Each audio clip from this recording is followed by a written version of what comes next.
বিসমিল্লাহির রহমানির রহিম। আসসালামু আলাইকুম, welcome to my channel Sathi Hasan kitchen. আজকে রান্না করব পাট শাক। এখানে নিয়েছি পেঁয়াজ, রসুন, শুকনো মরিচ।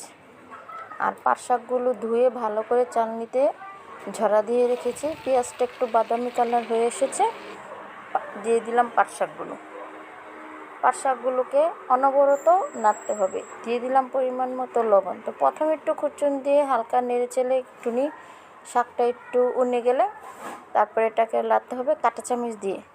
তো আগে আমার মা চাচিরা দেখতাম এটা নাড়তো দিয়ে লাকড় দিয়ে, মানে ডাবরের মাথাটা ছুটিয়ে ডাবরের লাঠিটা দিয়ে নাড়তো, তাহলে বলে এই শাকটা ঝরা ঝরা হয়, তারা বলতো লড়া লড়া।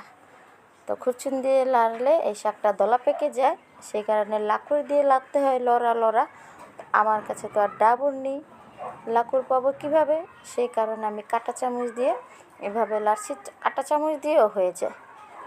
তো কাঁটা চামচ দিয়ে লাড়লে একেবারে ঝরঝর হয়ে যাবে। তো আমাদের মাছেছিরা বলতো ঝরঝরা না হলে পাট শাক খেতেও ভালো লাগে না, দেখতেও ভালো লাগে না, একটা ভিজলা ভিজলা লত লত হয়ে যায়।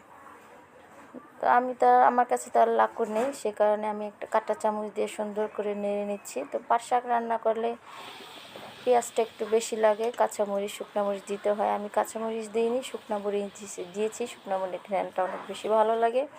তো দেখুন নাড়তে নাড়তে পুরোপুরি ঝরঝরা হয়ে গেছে, আর কতক্ষণই হয়ে গেল আমার পাট শাক।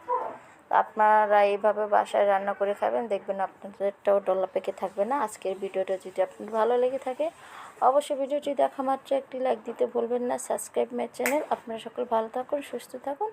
আল্লাহ হাফেজ।